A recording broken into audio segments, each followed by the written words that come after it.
नहीं तो क्या मतलब ये क्या गलत है? अगर मतलब मेरा कोई एम्प्लॉई है, अगर वो 3 दिन तक लेट आता है, मैं उसके 1 दिन की सैलरी काटता हूँ, तो वो बिल्कुल सही चलता है मेरे साथ। तो ये शरीर के उसूल के मुताबिक नहीं है कि 3 दिन बंदा एक लेट आया और मैं उसकी सैलरी काट देता हूँ। कॉन्ट्रैक्ट के अंदर एम्प्लॉय के साथ कॉन्ट्रैक्ट होता है, उसमें लिखा होता है कि यहाँ से निकलने के बाद कहीं और काम नहीं करेगा।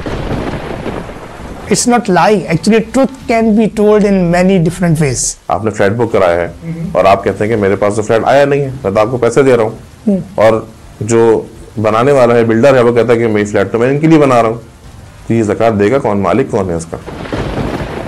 मुझे ये तो आप मुझे कंफ्यूज कर रहे हैं यार। मैंने भी एक जगह बुकिंग कराई हुई है, आप मुझे जरा वापस से एक्सप्लेन करें। सबसे बड़ा चैलेंज है कि आपको मार्केटिंग में झूठ नहीं बोलना, जो कि हमारे यहाँ एक बहुत बड़ा आंसर है कि एक चीज़ जो है नहीं वो बता के बेच दें।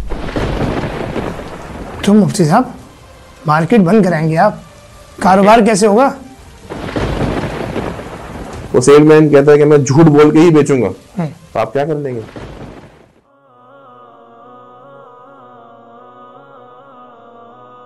अस्सलाम वालेकुम रहमतुल्लाह। मेरा नाम सरफराज खान है और मैं असई ग्रुप से मेरा ताल्लुक़ है। उम्मीद है आप लोग खैरियत से होंगे। हम आज दोबारा एक नई पॉडकास्ट के साथ आपके साथ मौजूद हैं and I am very much honoured to have with us Sadiq Sharia consulting के एक मुफ्ती साहब, जिनसे हम आज पूछेंगे कि सादिक शरिया कंसल्टिंग क्या कॉन्सेप्ट है, कैसे शुरू किया और इसके पीछे विज़न क्या है, इसके पीछे मोटिवेशन क्या है, और आजकल के दौर में जो चैलेंजेस आ रहे हैं किसी भी नॉर्मल बिज़नेस को काम करते हुए कंप्लाइंसेस के, उसमें सादिक किस तरह से पार्टिसिपेट करता है उन्हें शरिया कंप्लाइंस करने के लिए।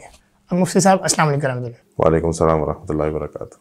मुझे शुरुआत तो एक तारुफ से ही करवाना चाहूँगा मैं, ताकि हमारे ऑडियंस को पता चले कि आज के हमारे मेहमान जो हैं उनका बैकग्राउंड क्या है। मेरा बैकग्राउंड बनोरी टाउन से है, तालीम मेरी वहीं की है। उससे पहले मैट्रिक किया था, उसके बाद बनोरी टाउन में अपनी दरस निज़ामी मुकम्मल किया, उसके बाद फिर तखस्सुस भी किया, उसके बाद तबलीग की जो हमारी तरतीब है एक, वो भी मुकम्मल किया अल्हम्दुलिल्लाह। और कुछ ताल्लुक़ मेरा मुख्तलिफ़ बिज़नेस के साथ रहा, जिसमें प्रोमिनेंटली रियल इस्टेट का बिज़नेस, जिसमें मैं काफ़ी इन्वॉल्व रहा और बड़ी जगहों के ऊपर मैंने जाके काम किया। तो एक अंदाज़ा ये हुआ कि हमारे जो बिज़नेस कम्युनिटी है वहाँ गैप बहुत है, वहाँ ज़रूरत भी बहुत है। तो फिर इवेंचुअली ज़हन इस तरफ आया कि कोई ऐसी जगह होनी चाहिए कि जहाँ पे हम जाएं, कोई ऐसा इदारा हो कि जहाँ पे हम इस गैप को आइडेंटिफाई करें और आइडेंटिफाई करने के बाद फिर उसको हम फिलअप करें। तो अल्हम्दुलिल्लाह उसके बाद से फिर अब 2 साल का अर्सा है कि जो सादिक शरिया कंसल्टिंग के साथ मेरा ताल्लुक़ है और एज अ कंसल्टेंट मैं वहाँ पे डिफेंस अंजाम दे रहा हूँ। तो क्या प्राइमरी प्रोडक्ट या सर्विस क्या है? सादिक बेसिकली क्या करता है और किस तरह की कंसल्टेंसी देता है? देखें, इसको अगर मैं बहुत सिंप्लीफाई करूँ तो 2 तरह की सोच है। एक सोच ये है कि जो हमने 8 साल पढ़ा है, वो 8 साल पढ़ने के बाद उसको इम्प्लीमेंटेशन हम कहाँ करें, एक ये सोच है। और एक ये सोच है कि इंसान जब दीन की तरफ आता है तो कहता है कि क्या दीन सिर्फ इबादत का नाम है? बिल्कुल नहीं। दीन के अंदर तो शरीयत के अंदर बिजनेस भी शामिल है, शरीयत के अंदर कारोबार, माईशत, माशरत सब कुछ शामिल है। तो वो क्या चीज़ें हैं जो शरीयत चाहती है कि मैं दीन में करूं, अपने कारोबार में करूं, और वो क्या चीज़ें हैं जो शरीयत चाहती है कि मेरे माशरत के अंदर हो। तो ये 2 सोचें आपस में मिली और इन 2 सोचों का जो वजूद है वह सादिक है। एक तरफ से ये तलब है कि मुझे दीन की मालूमात मिल जाए मेरे कारोबार के अंदर, और एक तरफ से ये लगन है कि जो हमने हासिल किया है वो लोगों तक पहुंचाएं। तो सबसे बेसिक चीज़ जो सादिक शरिया कंसल्टिंग की तरफ से दी जाती है वो एक गैप एनालिसिस है। यानी किसी भी कारोबार के अंदर जाते हैं, किसी भी कारोबार को विजिट करते हैं, एनालिसिस करते हैं, तो मेन सबसे पहले जो काम हमारा ये होता है कि उस कारोबार के अंदर उसकी करंट प्रैक्टिसेस और शरीयत की बेस्ट प्रैक्टिसेस, उनके आपस में क्या गैप्स हैं, तो उन गैप को आइडेंटिफाई करना और फिर उसके बाद उन गैप्स को एक एनालाइज करना और फिर उसके बाद उसकी रिकमेंडेशंस बताना कि शरीयत में बाज़ चीज़ें तो ऐसी हैं कि जो मुकम्मल तौर पे हराम हैं, उनको तो किसी तौर पे नहीं कर सकते। बाज़ चीज़ें ऐसी हैं कि जो किसी शर्त की वजह से या किसी एक कंपोनेंट की वजह से खराब हो रही हैं, तो उसको हटा दिया जाए तो सही हो जाती है। तो इस चीज़ को आगे समझाना और रिकमेंडेशन देना कि अगर कोई चीज़ असर नौ हराम है तो उसका अल्टरनेटिव क्या है, और अगर कोई चीज़ असर नौ हराम नहीं है, किसी वजह से नाजायज है, तो उसको सही करने का तरीका क्या है। तो पहली प्रोडक्ट हमारी या पहला जो हमारा स्टेप है सादिक का, वो ये है कि हम एक गैप एनालिसिस रिपोर्ट पेश करते हैं। उसके बाद फिर जब वो गैप एनालिसिस रिपोर्ट आ जाती है और एक कारोबार का एक शरई तज्जिया सामने आ जाता है, तो उसके बाद फिर उसको इम्प्लीमेंट करना, ये भी हम प्रोवाइड करते हैं कि किस तरीके से उसको इम्प्लीमेंट करें। उसके अलावा उसके लिए जो एम्प्लॉयज हैं उनको ट्रेनिंग भी देनी पड़ेगी, उनको समझाना पड़ेगा, वो भी हम प्रोवाइड करते हैं अल्हम्दुलिल्लाह। और उसके बाद फिर चूंकि अब वो कारोबार शरीयत की बुनियादों पर चलेगा, तो उसके लिए नए तरीके से स्ट्रक्चरिंग चाहिए होगी, उसके लिए नई पॉलिसीज बनेंगी, नई SOPs बनेंगे, तो अल्हम्दुलिल्लाह हम वो भी प्रोवाइड करते हैं। और इसके बाद बिजनेस ग्रोथ किस तरह से हो, सिर्फ ये नहीं कि सिर्फ शरीयत के पॉइंट दे दिए जाएं, बल्कि प्रोफेशनली भी एक बिजनेस किस तरीके से ग्रोथ करता है, बिजनेस की स्ट्रक्चरिंग कैसे होनी चाहिए और कॉर्पोरेट एनवायरनमेंट कैसा होना चाहिए, ये भी अल्हम्दुलिल्लाह हमारे साथ प्रोफेशनल्स इन्वॉल्व हैं, हम उनके थ्रू ये चीज़ें आगे प्रोवाइड करते हैं। अच्छा, मैं यहाँ पे ऑडियंस को ये बताऊँ कि असई के प्लेटफॉर्म से हम जो ग्रोथ कंसल्टिंग दे रहे होते हैं, तो हमें बहुत एडवांटेज हुआ जब हमने सादिक शरिया कंसल्टिंग की कुछ सर्विसेज को देखा और हमने अपने क्लाइंट्स की तरफ रेफ़र किया। उसके अंदर मुफ्ती साहब मैं आपसे चाहूँगा कुछ एग्जांपल्स बताएं कि लाइक अगर HR का एक डिपार्टमेंट है और हम as a growth consultant HR की प्रैक्टिसेस को, मार्केट की बेस्ट प्रैक्टिसेस जो कंटेम्प्रेरी प्रैक्टिसेस हैं, मैनेजमेंट बेस्ड कंसल्टिंग, हम वो दे रहे होते हैं, उसमें शरिया के क्या क्या मोटे मोटे इशूज़ आपके ख्याल में आते हैं जो आप लोग फिर एनालाइज करके उसका सोल्यूशन देते हैं? HR के अंदर जो हमने मेन इश्यूज देखे हमारे जो क्लाइंटेल्स के साथ हम काम करते हुए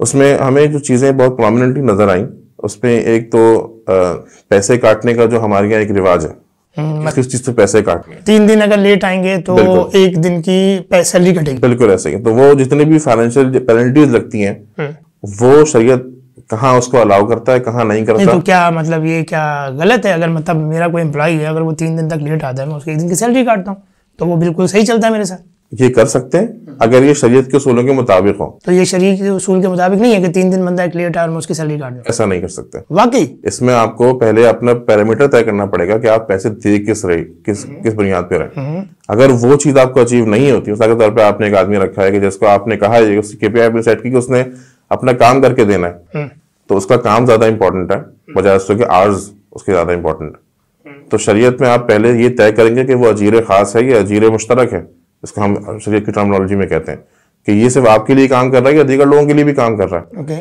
और हमारे यहाँ मेन जो एक चीज समझ में आती है कि वो सामने आती है, वो ये है कि कॉन्ट्रैक्ट के अंदर एम्प्लॉय के साथ कॉन्ट्रैक्ट होता है, उसमें लिखा होता है कि यहाँ से निकलने के बाद कहीं और काम नहीं करेगा। तो शरीयत तो उसको अलाउ नहीं करती, वो काम कर सकता है जहाँ काम करना चाहे। और आपके पास 8 से लेकर सुबह 9 से लेकर आपके पास 5 बजे तक बाउंड है, उसके बाद वो जा सकता है, कहीं और काम कर सकता है, आप उसको बाउंड नहीं कर सकते। मुझे लेकिन इसमें तो एक आम, जब हमारा क्लाइंट होता है वो हमें कहता है कि यार सरफराज साहब आप हमें ऐसी पॉलिसीज़ बना के दें, मतलब आप थोड़ी देर के लिए, मैं इसको यूँ कहूँ कि दुनियावी हैसियत से ऐसी, फिलिप कॉटलर हमें कहता है जिस तरह से, यहाँ के लिया कोका की कुछ प्रैक्टिसेस हैं या जैक वेल्च की जो हमने चीज़ें पढ़ी हैं, उसके मुताबिक तो हम इसलिए बाउंड करते हैं क्लाइंट अपने एम्प्लॉय को, ताकि भाई वो हमारे से निकल के हमारे कंपैरेटर के पास जाके काम ना करना शुरू कर। बाउंड करने के सब तरीके मौजूद हैं, लेकिन शरीयत ने भी कुछ बाउंड करने के तरीके बताए हैं। तो वो शरीयत वाले तरीके रखेंगे तो जायज हो जाएंगे, और अगर वो प्रैक्टिसेस रखेंगे जो आम दुनिया में होते हैं जिसमें शरीयत का कोई एलिमेंट नहीं होता, तो वो नाजायज है। तो अगर आप उसको चीज को मालूम करें आपकी कंपनी में वो कौन से एलिमेंट शरीयत के चल सकते हैं जो आपकी कंपनी के हवाले से हैं, तो वो आपकी कंपनी में लगाएं, अपने कंपनी में उसको इम्प्लीमेंट करें।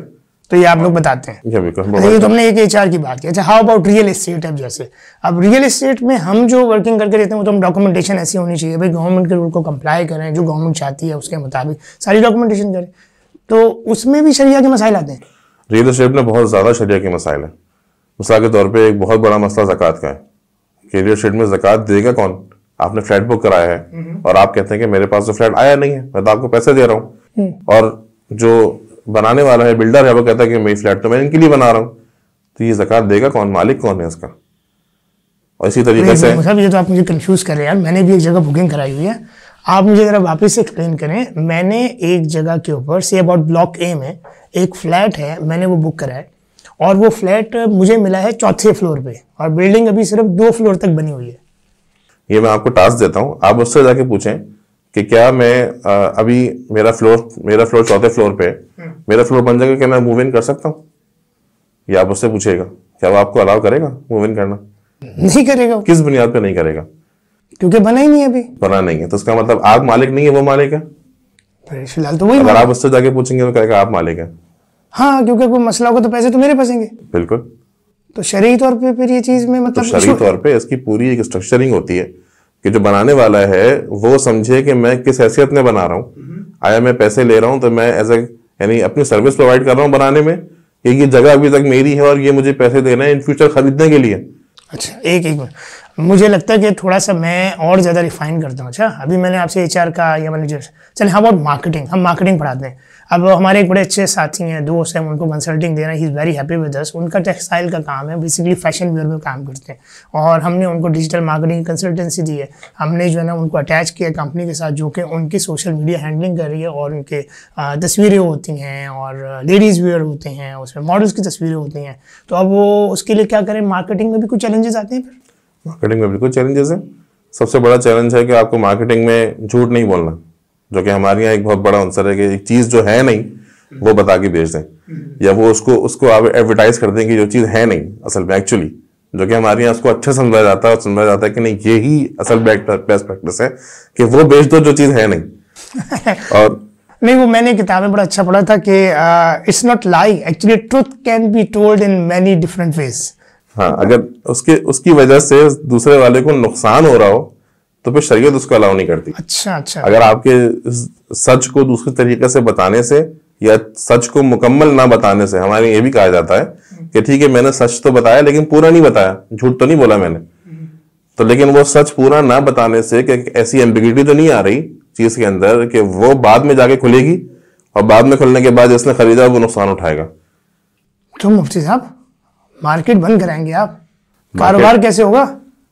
देखिए, 2 बातें, एक ये कि इसके बगैर भी लोग काम कर रहे हैं, ये सब किए बगैर भी लोग काम कर रहे हैं, और दूसरा ये कि एक जो आप निजाम समझ रहे हैं कि आप कमा रहे हैं, आप कर रहे हैं, सब कुछ आप कर रहे हैं, तो अल्लाह का यकीन कहाँ है?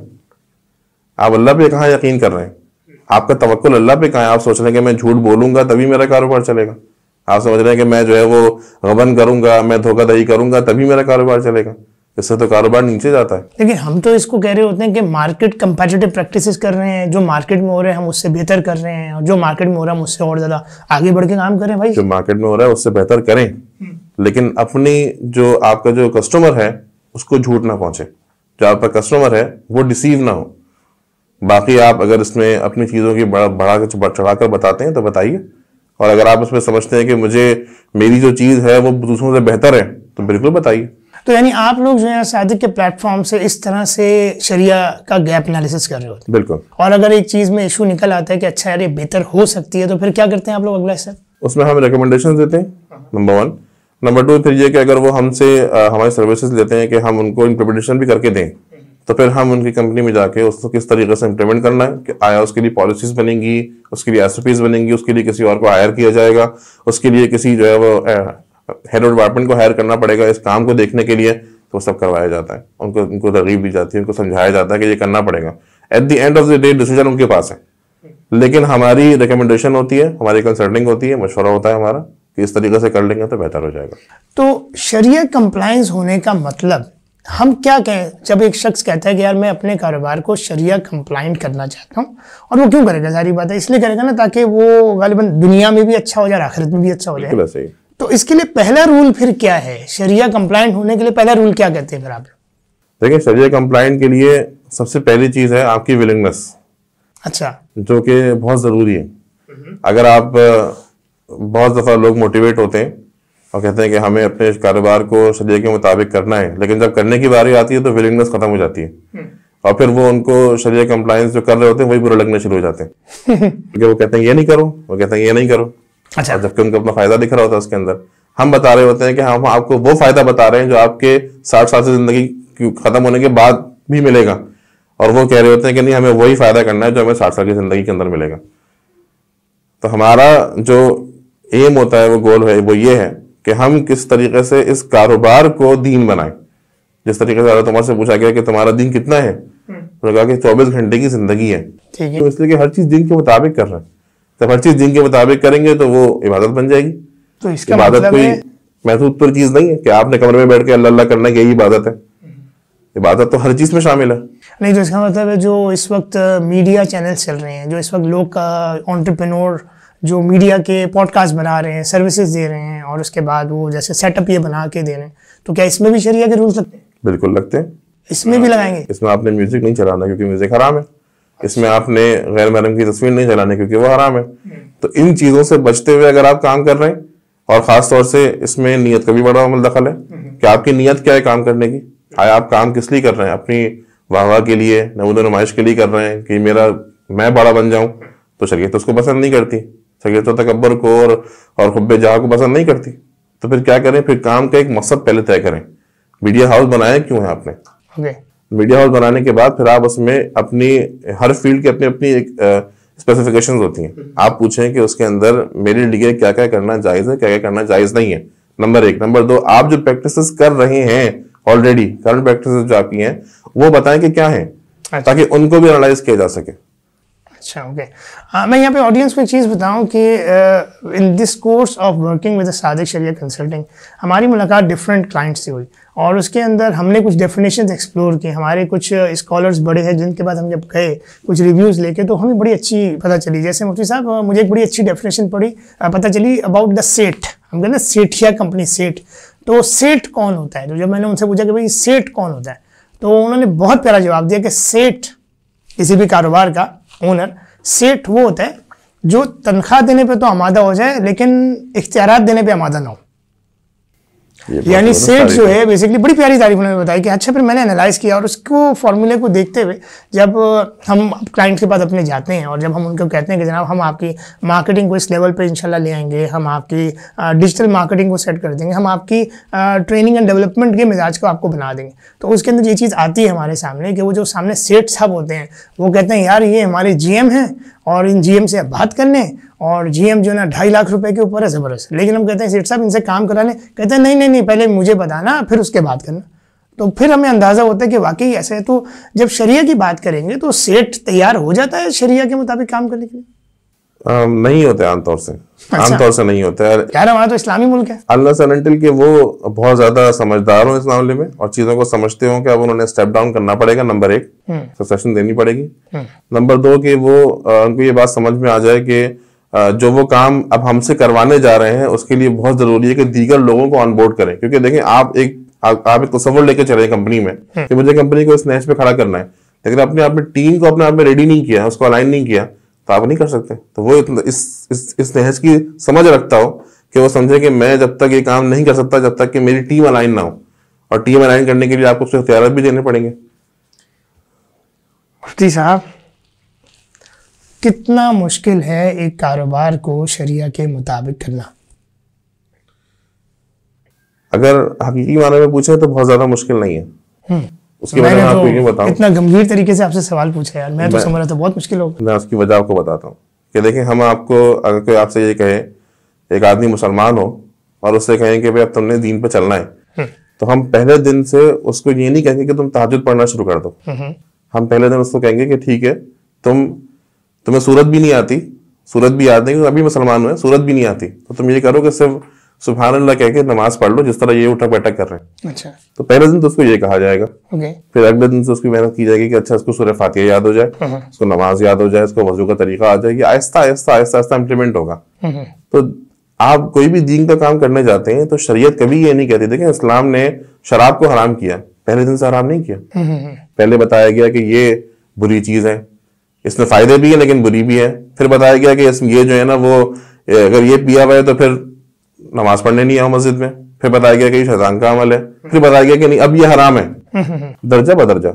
तो कोई भी आप बिजनेस में अपना आपको इन्वेंट करना जाएंगे तो ऐसा नहीं है कि आप डे फर्स्ट से जो है ना वो कहेंगे कि अब मेरा बिजनेस जो है वो शरिया कंप्लाइंट हो गया और आज के बाद से यहाँ पे बरकत ही बरकत है और यहाँ पे सब नमाज पढ़ने खड़े हो गए। ऐसा नहीं होगा। अच्छा। तो आप शुरू में जितना आप पॉसिबली कर सकते हैं आहिस्ता आहिस्ता ग्रेजुअली इंक्रीज करेंगे, उस अपनी कैपेसिटी को इंक्रीज करेंगे आप, क्योंकि हर कंपनी बहुत जल्दी उसको एब्जॉर्ब भी नहीं कर सकती। उसका स्ट्रक्चर को देखा जाता है कि वो कितनी आसानी से या कितनी मुश्किल से उसको एब्जॉर्ब करेगी, शरीयत की जो स्ट्रक्चर है उसको, और उसके बाद फिर वो इम्प्लीमेंटेशन में कितना टाइम लगेगा, और फिर हो सकता है कि उसमें कुछ लोग भी तब्दील हो जाए कंपनी के। बहुत सारे लोग जो आपकी कंपनी में काम कर रहे हैं उनके विजन के साथ आप अलाइन नहीं होंगे फिर उसके बाद, उनका विजन कुछ और होगा। के तौर पे आपने अगर सेलमैन रखा हुआ है, वो सेलमैन कहता है कि मैं झूठ बोल के ही बेचूंगा, तो आप क्या कर लेंगे? वो कहता है कि नहीं मैं तो यहाँ पे धोखा ही दूंगा, मुझे अपनी सेल बढ़ानी है। आपने उसको टारगेट दिया था कि इतनी सेल करके दो, और वो कहते हैं कि नहीं मेरी सेल तभी होगी जब मैं झूठ बोलूंगा। आप चाह रहे हैं कि वो झूठ ना बोले। अच्छा, तो इसका मतलब है कि एचआर के ऊपर मेहनत करना जरूरी है। अच्छा मुफ्ती साहब देखिए, आज के लिए तो एक काम करते हैं ना, अभी एक आखिरी में आपसे क्वेश्चन करता हूँ ताकि जब हम नेक्स्ट वीक में पार्ट 2 में आए मुफ्ती साहब से, दूसरे मुफ्ती साहब से, जब मैं मुफ्ती जैन साहब से रिक्वेस्ट करूँगा और उनसे भी कुछ पूछेंगे, लेकिन एचआर के हवाले से मैं आपसे पूछना चाह रहा हूँ कि फिर हमारा दीन in becoming a Shariah complaint कारोबार के अंदर एचआर के हवाले से क्या इंस्ट्रक्शन देता है, कुछ देता है? मैं मतलब क्या समझूं कि एचआर की ट्रेनिंग के हवाले से, एचआर के मसाइल के हवाले से फिर हमारी शरिया क्या रहनुमाई करते हैं? इसके अंदर बहुत सारी चीज़ें शरीयत की, हमारी शरीयत के एलिमेंट बहुत सारे आ जाते हैं। एक तो देखें, कुरान में बहुत वाज़ेह तौर पे हमें आयत मिलती है कि वो हज़रत शुएब अलैहिस्सलाम का जो वाक़या मूसा अलैहिस्सलाम का है कि उनको उनकी बेटी ने कहा कि आप इनको रख लें, 2 वजह बताई। एक कि ये अमीन भी हैं और दूसरा ये कि ये कवी भी हैं। क्या मतलब कि जो ये जिस काम के लिए हम रखेंगे उसके लिए स्किल्ड भी हैं, और दूसरा ये कि जिस काम के लिए हम रख रहे हैं उसमें अमानतदारी भी दिखाएंगे। तो शरीयत में हम जब इसको एचआर के अंदर लाएंगे तो हम देखेंगे जिसको हम रख रहे हैं एक तो वो स्किल्ड हो, इसकी तो हमारे कोशिश की जाती है कि उसी को रखा जाए जो स्किल्ड है, लेकिन क्या वो अमानतदार भी है, इसका हमारे पास कोई पैरामीटर है? शरीयत कहती है ये भी एक पैरामीटर।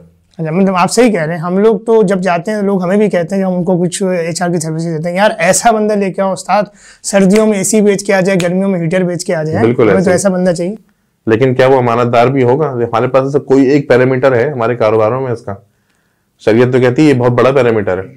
इसके अलावा फिर देखें, हमारे पास सीरत के अंदर बहुत सारे वाकयात मिलते हैं। इसमें से एक वाकया ये है कि आप ने एक जो है सहाबी को गुलाम दिया और वो आए वो आप के पास से, ये गुलाम तो काम का ही नहीं है, काम ही नहीं करता, तो आप ने कहा इसको सिखा दो। अच्छा, तो क्या मतलब आपके पास कोई भी एम्प्लॉय हो रहा है कि हो सकता है कि वो आपकी कंपनी के जो स्ट्रक्चर है उससे फेमिलियर ना हो, या जो आप पे काम करने का तरीका है उससे फेमिलियर ना हो, उसको सिखाए, उसको ट्रेनिंग दें। ये भी हमारा शरीयत हमें इसकी तलकीन करे, इसकी सबक दे रही है। इसके अलावा फिर जो है आप के हदीस है कि मजदूर का पसीना खुश्क होने से पहले उसकी मजदूरी दे दो। आपने जब एक आदमी को महीने के लिए कहा है कि तुम महीने का काम करो तो मैं तुम्हें इतनी तनख्वाह दूंगा, सैलरी आपने उसकी मंथली रखी हुई है, तो ऐसा तो नहीं करते कि वो इस महीने की सैलरी अगले महीने मिल रही हो। तो ये भी शरीयत हमें सिखाती है कि हमें उसी महीने में उसकी सैलरी दे देनी चाहिए। जिसका काम जिस तरह से आपने उसको बाउंड किया है उसके पैसे भी हवाले से उसको दे दिए जाए, उसको लटका के ना रखा जाए। ओके, चले, बहुत ज़बरदस्त मुफ्ती साहब। मैं समझता हूँ आज जो हमारा एक छोटा सा सेशन हुआ है इसमें बड़े सवाल निकले, और मेरी टीम जो है वो पीछे बैठ के नोट कर भी रही है, और इन सवालों को मैं ज़रा कंपाइल करता हूँ, और मुझे लगता है कि एक तशनगी अभी बाकी है, और हम इंशाल्लाह ताला नेक्स्ट सेशन के अंदर मुफ्ती साहब से आपसे दोबारा वक्त लेंगे और उसके बाद हम कुछ कंटिन्यू करेंगे। ठीक है जी। मीनवाइल मैं चाहूँगा ऑडियंस आप लोग भी हमें कुछ जो सवाल हैं वो लिख के भेजें। उसकी वजह यह है कि ये शरिया एलिमेंट इस वक्त बहुत ज़्यादा अहम हो गया है, और मैं समझता हूँ कि क्योंकि हम भी मार्केट में ये सर्विसेज लेके काम कर रहे हैं, और सादिक शरिया कंसल्टिंग एक बहुत ही ऑर्गेनाइज वे में काम कर रहे हैं, इसके साथ हम और कुछ चीज़ें कोलैबोरेट करके सीख के और ग्रोथ कंसल्टिंग के बहुत से लेवल्स को बहुत आगे जाए। तो मैं रिक्वेस्ट करूँगा तमाम उन ग्रोथ कंसल्टेंट्स को जो कि ये हमारा आज का पॉडकास्ट देख रहे हैं, वो प्लीज़ हमसे रब्ता करें ताकि हम एक कोलैबोरेशन करके और उसके बाद मार्केट में अवेयरनेस देना शुरू करें। मुझसे आपका बहुत बहुत शुक्रिया। मुझे उम्मीद है कि आप इंशाल्लाह आगे भी हमें वक्त देंगे। कोई आखिरी बात है तो प्लीज़ आप उसको करके कंक्लूड कर लेते हैं इंशाल्लाह। बस इसमें आखिरी बात यह है कि देखें, दीन हमारा मुकम्मल है और इसके बाद अब कोई और दीन नहीं आना, तो हमें हर चीज़ तो दीन की हिदायत मिलनी है, वैसे से मिलनी है, इसी कुरान से और इसी हदीस से मिलनी है। तो ये अगर कोई सोचता है कि मैं दुनिया में नहीं चल पाऊंगा, अगर इस पे नहीं चल पाया, अगर इस पे चलूंगा, दीन पे चलूंगा तो दुनिया में नहीं चल पाऊंगा, ये बहुत बड़ी खता है और बड़ी गलतफहमी है। इसको दूर करें अपने ज़हनों से। अल्लाह ताला आपको जाहिर करते। बहुत शुक्रिया रात, आप लोग भी बहुत बहुत शुक्रिया। अल्लाह से दुआ है कि अल्लाह हमारी इस मेहनत को कबूल करे। कोई भी आपका सवाल हो तो नीचे भी थोड़ी देर में जो लिंक्स आएंगे आप उसके ऊपर नंबर्स के ऊपर अपना सवाल भेज सकते हैं। अस्सलाम वालेकुम व रहमतुल्लाहि व बरकातहू।